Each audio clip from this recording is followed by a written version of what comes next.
White House never truly sleeps. Even at 1:35 a.m., fluorescent lights hum above the quiet hallways.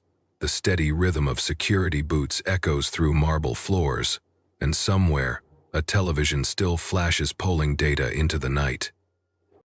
But past the velvet-lined corridors of power, in the private residence where no cameras linger and no advisors wait, there is a different kind of silence. Not restful, not peaceful, just distant. Donald Trump stood alone with a glass of water in hand, ice melting slowly, staring at an old framed photo of himself on the campaign trail. He looked younger there, sharper, louder, full of fire. But tonight that version of himself felt far away. His wife was overseas, his older children unreachable, and his youngest son, Barron, had long since gone to bed. At least, that's what Trump thought. He was halfway down the hallway when he heard it, faint, like a breeze through a crack in the wall. A voice. Not the staff, not the TV. It was soft, almost whispering. Curious, he stepped closer. And then he realized it was Barron. He wasn't on a call or watching a video, he was praying. Trump froze, one hand resting on the cold brass of the doorknob. He didn't open the door, he didn't interrupt. He simply listened. Inside, the boy knelt beside his bed. No script, no ceremony, just a child's voice reaching for something unseen. "God," Barron whispered, "I don't know if you hear me, but I think maybe you do. I want to ask for my dad." Trump's breath caught. He says he's strong, but I don't think he is. I think he's just tired of pretending. Tired of people not seeing who he really is. The president stared at the door as if it might dissolve beneath the weight of the words. Please, help him feel loved. Help him know it's okay to lose sometimes, to not win, to be human. And, if he's forgotten how to cry, could you remind him?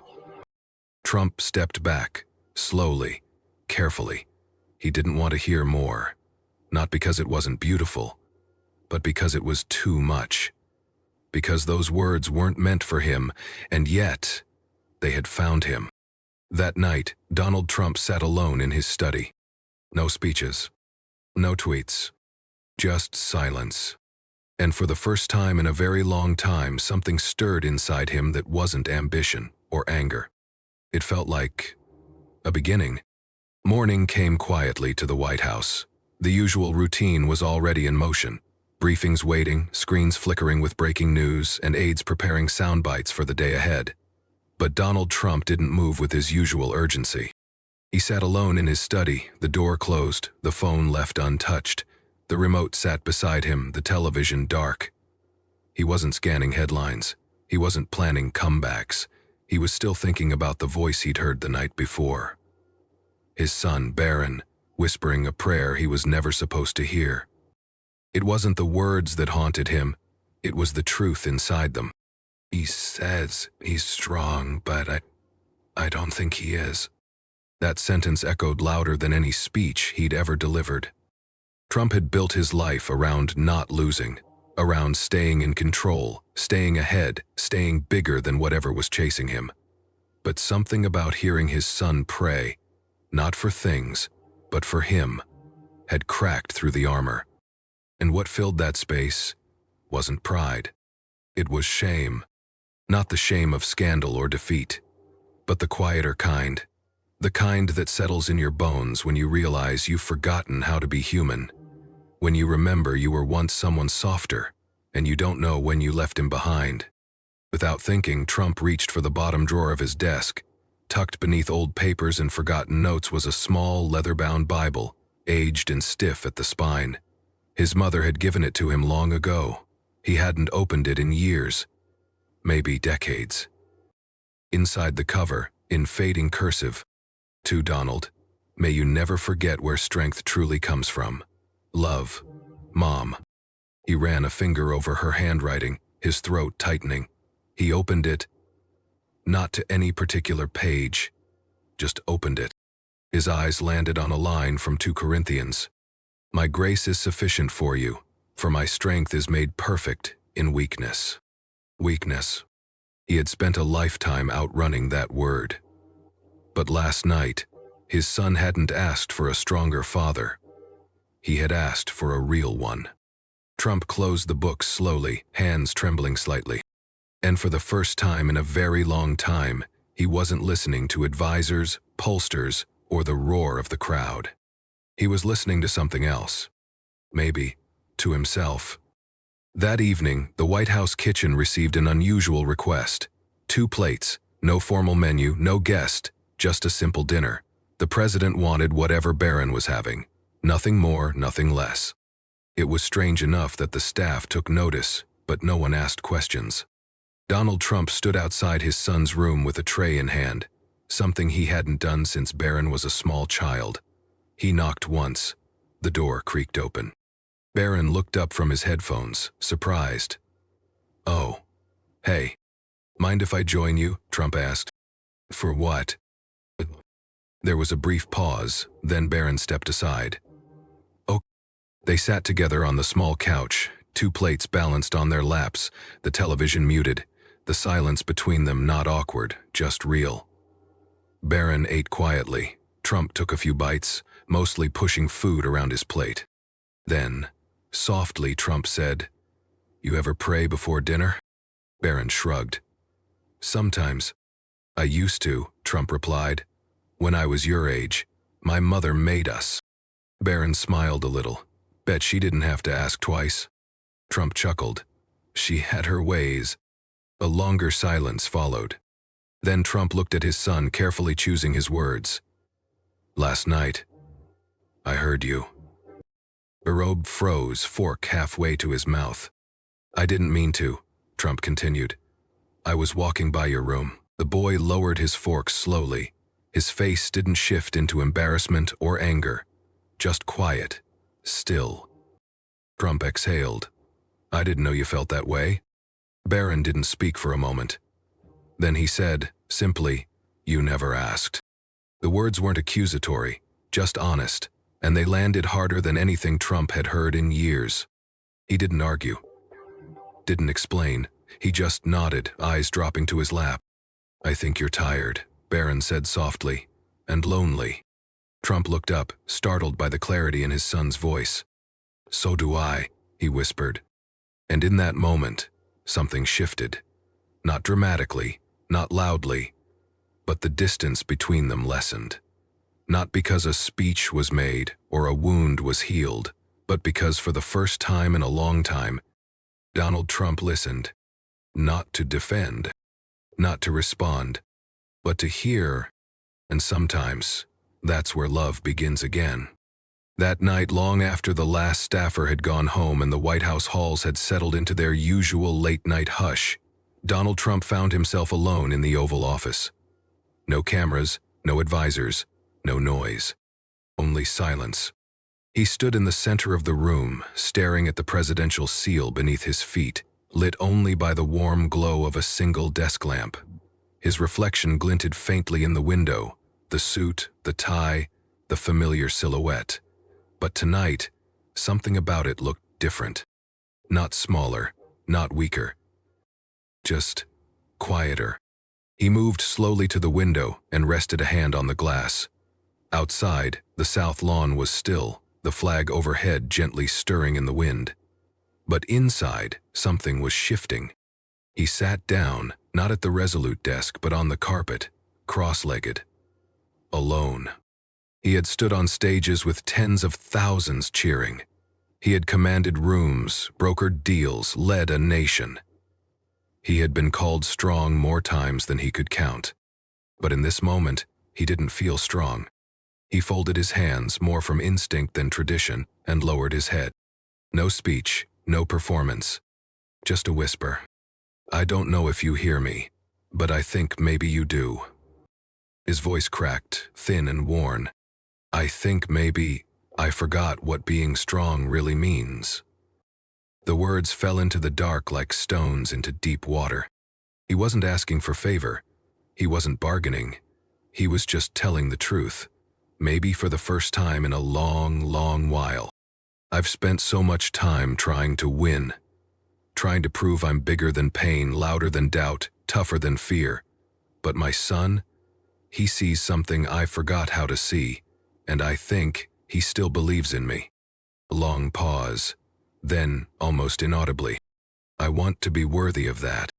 He stayed there, silent, hands resting in his lap the way he hadn't since childhood. It wasn't a show. It wasn't a soundbite. It was a prayer, a real one. And for the first time in years, Donald Trump wasn't asking the world to listen. He was asking heaven. The house was still when Donald Trump returned to his private quarters. The kind of stillness that wrapped around you, not empty, but full. Full of everything unspoken, everything just beginning to stir. He didn't go straight to bed. Instead, he walked to his desk, pulled open the bottom drawer, and retrieved a blank notepad. The kind he usually used for headlines, rally lines, or last-minute edits to speeches. But tonight, there were no headlines, only a thought. He stared at the page for a long while. Then, slowly, with a hand that didn't often write for personal reasons, he began. "Strength isn't the same as noise," he wrote. He paused. His pen hovered, then moved again. "I'm not good at quiet things, but I want to try." He sat back, reading the words over. They weren't perfect, but they were real. He didn't sign it formally. No President of the United States, no initials, just a simple dash and his name. The way a father might write to his son when the armor's off and there's no one left to impress. He folded the note carefully. No envelope, no label. Then he left his room and walked quietly down the hall. Barron's door was closed. The faint hum of a nightlight leaked beneath it. Trump opened the door gently, careful not to wake him. The boy was asleep, curled on his side, one hand tucked beneath his cheek. The kind of sleep only the young or the honest can fall into. Trump crossed the room slowly, placed the folded note on the edge of the nightstand, just beside a stack of books and a charging tablet. He didn't linger. He didn't explain. He just stood there for a moment, watching his son breathe, and felt something soften in his chest. Then he turned and left. Back in the hallway, the door clicked shut behind him with a quiet finality. The note sat on the nightstand, unopened, unread, a small piece of paper in a vast, complicated world. But in that moment, it was enough. Not a grand gesture, not a performance. Just love, left in silence, like a prayer. The morning was quiet, unusually so. No breaking news, no urgent calls. Donald Trump sat at the edge of his desk, his phone in hand, not scrolling, not tweeting, just staring. Then, without telling anyone, he tapped a name he hadn't called in months. Marianne. His sister answered on the third ring. Her voice came with the familiar mix of dry humor and warmth only siblings can share. "Well," she said, "either the stock market crashed or you finally ran out of steak." Trump let out a soft chuckle, just checking in. There was a pause, surprised but not unpleasant. "It's surprising," she said, "but not unwelcome." They talked for nearly half an hour. Not about politics, not about headlines, about queens, about summer days on sidewalks, about their mother. Trump asked, almost hesitantly, "What do you think she'd say if she saw me now?" Marianne was quiet for a moment. "She'd be proud of your fight," she finally said. "But she'd worry about your heart." He didn't reply right away. That landed somewhere deep. Then Marianne added softly, "She used to sit on the edge of your bed at night. Do you remember?" "I was always asleep before she came," he murmured. "No," she said gently. "You just pretended to be." The words hung there like dust in sunlight. Trump closed his eyes, and suddenly he was back in that small bedroom in Queens. The rustle of his mother's skirt, the creak of the floor, her hand brushing his hair even when he didn't respond. The comfort of presence, even in silence. He'd spent a lifetime outrunning those quiet moments, replacing them with applause, strategy, power. But now, as his sister's voice carried the weight of memory through the line, he realized something. He missed her. Not just as a mother, as the last person who saw him, as Donnie, Not a brand, not a president. Just a boy. When the call ended, he didn't go back to work. He walked to the window, looking out over the lawn where history was made. But in his heart, he was standing in a childhood room. And for the first time in a very long time, he let himself remember. 3 hours outside of Washington. There were no sirens, no cameras, no fanfare. Just 2 men, one older, one young, seated quietly in the back of a black SUV as the city faded behind them. Barron hadn't asked many questions. His father had only said, "I want to show you something." The car pulled into Jamaica Estates, Queens. It was quiet, modest. The streets had changed with time, but the bones remained the same. Brick houses lined the blocks like worn-out memories still holding their shape. The car stopped in front of a 2-story red brick home. Trump stepped out slowly, his eyes tracing the edges of the house he had once called his whole world. "I used to climb out of that window to skip church," he muttered. Barron raised an eyebrow. "Did you get caught?" Bill smirked. "My mother didn't yell. She just handed me the Bible and said, 'If you're going to skip church, at least talk to God yourself.'"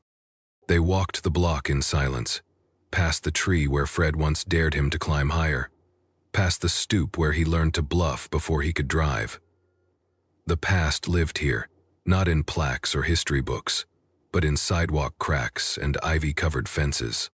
Eventually they reached a small diner, the kind that hadn't changed its wallpaper in 40 years. They sat in a booth by the window.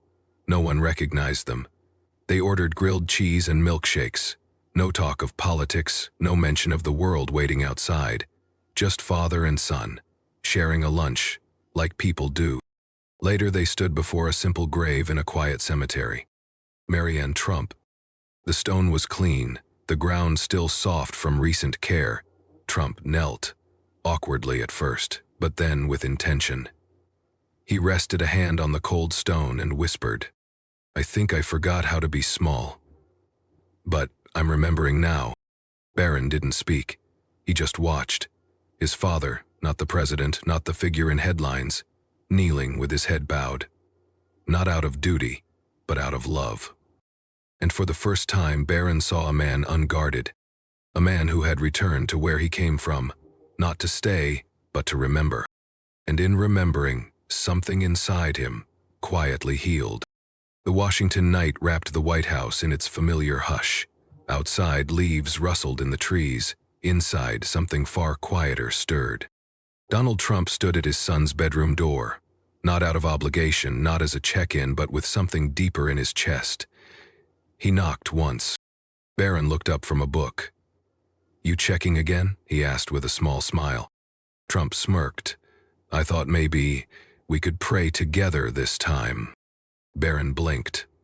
"For real?" Trump nodded. "For real." They knelt side by side at the edge of the bed. It was clumsy, a little awkward. Trump shifted his knees, unsure what to do with his hands. But when he glanced over at his son, he saw something in Barron's expression he hadn't seen in a long time. Peace and trust. Barron closed his eyes first. "Thank you," he said softly, "for today. And thank you that my dad is trying." Trump's throat tightened. "Please help him keep trying," Barron continued, "even when it's hard, and thank you that he's brave enough to try in front of me." The words hit like a whisper and a wave all at once. Trump closed his eyes, steadying his breath. Then, barely above a whisper, he added, "And thank you for my son, for his honesty, for not giving up on me, even when I deserved it." He paused, his voice shook, but he didn't stop. "For seeing something in me I couldn't see in myself." They sat in silence, no script, no fanfare. Just 2 voices, 2 hearts, and the quiet hum of belief beginning to take root. "Amen," Barron whispered. Trump echoed it. "Amen." They stayed there a moment longer, neither rushing to stand. It wasn't a tradition, it wasn't routine, it was something else entirely. It was healing. It was love, in a language neither of them had used in years, but somehow remembered how to speak. Later, Trump returned to his study. He didn't write a speech or check the news. He just sat still, staring at the moonlight spilling through the windows, and whispered to no one in particular, "Thank you for letting me learn again." And in the stillness, he didn't feel like a president. He felt like a father. The house had gone still again. The lights in the West Wing were dimmed, the final memo reviewed, the final briefing postponed. But Donald Trump couldn't sleep. Something was tugging at him, soft but insistent, a voice from farther back than politics, farther back than power, a voice he hadn't truly let himself hear in years. Fred, his brother, the one who'd laughed loudest at his jokes, the one who warned him gently about the sharp edge of ambition, the one whose life had unraveled, slowly, quietly, until there was nothing left but silence. Trump never knew what to do with that silence, so he buried it, deep. But tonight, after kneeling beside his son, after whispering prayers he never thought he'd speak, that silence came back, not to haunt, but to ask for attention. He pulled out the old leather-bound Bible again, the one with his mother's handwriting in the front. He stared at the back cover for a long time, then reached for a piece of paper and began to write. No title, no address. Just, Fred, I didn't understand you back then. I didn't understand what made you laugh or what made you crumble. I thought strength was being loud, winning, never stopping. But now I'm starting to learn. I didn't know what love looked like when it was quiet. Now I do. And I'm sorry. He paused, then added, I wish I prayed with you the way my son prays for me. I wish I told you I missed you before it was too late. His hand hovered over the page for a moment longer, then slowly, reverently, he folded the letter in thirds. He opened the Bible to the very back and tucked it gently between the worn pages. Not to forget, not to erase, but to finally say what had gone unsaid for far too long. Trump sat there in the quiet, staring at the closed book in his hands. This wasn't for history. This wasn't for redemption. It was for peace. And in that quiet moment, he didn't feel the weight of everything he'd built. He just felt the presence of someone he had finally dared to mourn. The rose garden was immaculate that morning. Chairs gleamed in the sunlight, flags fluttered in soft rhythm. Reporters lined the press area, cameras poised, waiting for a familiar performance. It was the National Day of Prayer, and everyone expected Donald Trump to be Donald Trump. Bold, bombastic, certain. But as he stepped to the podium, something felt different. He wasn't flanked by a large entourage. He didn't bring notes scribbled with applause lines or lines rehearsed for the evening news. Instead, he stood still for a long moment. The silence unsettled the crowd, and then, slowly, he began. A few weeks ago, I heard something I wasn't meant to hear. The air shifted. Even the cameras seemed to hold their breath. It wasn't about politics. It wasn't about power. It was my son praying for me. Whispers moved through the garden, but Trump didn't flinch. He wasn't asking for stuff. He wasn't trying to impress anyone. He was just asking God to help me be human. He glanced down at his hands. That's not something I ever thought I'd need help with. The crowd fell into stunned silence. I've spent most of my life trying to win, trying to build, trying to prove, but somewhere along the way I think I forgot something. He paused. The next word slow, deliberate. You don't build a legacy with towers. You build it with people who still believe in you, even when you stop believing in yourself. A few gasps, a few lowered eyes. So today, he continued, I won't ask for applause. I won't make promises. I'll just say this. I'm learning how to pray again. And not the loud kind. The kind you whisper when no one's listening. The kind that starts with silence. He looked across the sea of faces. This country doesn't need more shouting. It needs more listening. More sons who pray for their fathers. And more fathers willing to be quiet long enough to hear them. And with that, he stepped back. No crescendo. No applause signaled. Just a man walking off stage, his voice softer but somehow stronger than ever. That day, He didn't make history with volume. He made it with humility. And the world noticed. The Truman balcony was quiet that evening, bathed in the soft glow of lantern light and the faint hum of the city beyond the lawn. A gentle breeze stirred the trees, carrying with it the scent of freshly cut grass and spring on the edge of summer. Donald Trump sat in one of the chairs overlooking the White House gardens, 2 mugs of cocoa resting on the table, one for him, one for his son. A few minutes later, Barron stepped out. No fanfare, no announcement, just a boy, tall now, still growing, still watching the world with eyes full of thought. He noticed the second mug and raised an eyebrow. "What's this?" Trump gave a small grin. "Thought we could just sit for a while." Barron sat down, took a sip. The cocoa was warm, sweet, familiar. They didn't speak at first, just watched the moon rise over the Capitol, a silver sliver cutting through the dark.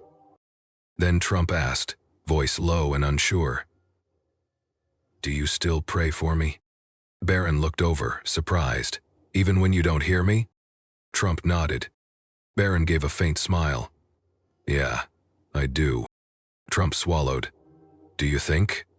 He hesitated, then tried again. "Do you think you could teach me how to do it? The right way?" Barron leaned back in his chair, thinking. Then he said something that reached farther than any sermon could. "You already started." The words sat between them. Not grand, not dramatic, but full of grace. Trump looked away for a second, blinking harder than usual. "Doesn't feel like I'm doing it right." Barron shrugged gently. "You listened. You said thank you. You meant it. That's more than most." A long pause. Then the boy added, "You don't have to say all the right words, just the true ones." Trump nodded slowly. "That I can do." They sat in silence again, comfortable now, grounded. The cocoa slowly cooled in their hands, but neither moved. Because that night, beneath a quiet sky and the distant hum of a restless world, a father and son didn't need answers. They had presence. They had each other. And for the first time in a long, long time, that was more than enough. The sun was just beginning to rise over Washington, casting a soft amber hue across the South Lawn. The White House stirred gently awake, staff returning, schedules resuming, the hum of duty filling the air once more. But in the quiet corners of the private residence, something else moved. Slower, quieter, more intentional. Donald Trump sat at his desk, a pen in hand, a blank sheet of paper before him. No headline. No strategy. No team of writers. Just him. And a final thought he couldn't leave unsaid. He wrote slowly, as if carving each word into stone, not because it was for the world, but because it was for someone who had become his world. "Barron, I may never be perfect. I may never get everything right. But if God hears prayers like yours, maybe there's still hope for guys like me." Dad. He folded the note in half, hands gentle, almost reverent. Then he rose, walked down the hall to his son's room, and quietly opened the door. Barron was still asleep, sprawled peacefully across his bed, one hand resting on his chest, his breath steady and soft. Trump crossed the room, careful not to wake him, and placed the letter gently on the corner of the desk. Not for recognition, not for response, just to be there, like a whisper left behind. He lingered for a moment watching his son, this boy who had in the span of a few weeks taught him more about strength, grace, and faith than most had in a lifetime. Then, with a quiet exhale, he left the room. The day moved forward as days do. Briefings resumed, papers shuffled, cameras waited outside the gates. But something inside him felt lighter, not fixed, but real. Because change doesn't always announce itself. Sometimes it arrives as a folded letter left in morning light. And as Trump walked back toward his office, he didn't need applause, he didn't need headlines. He had a boy who still prayed for him, and a second chance he never saw coming. And for the first time he believed that was enough.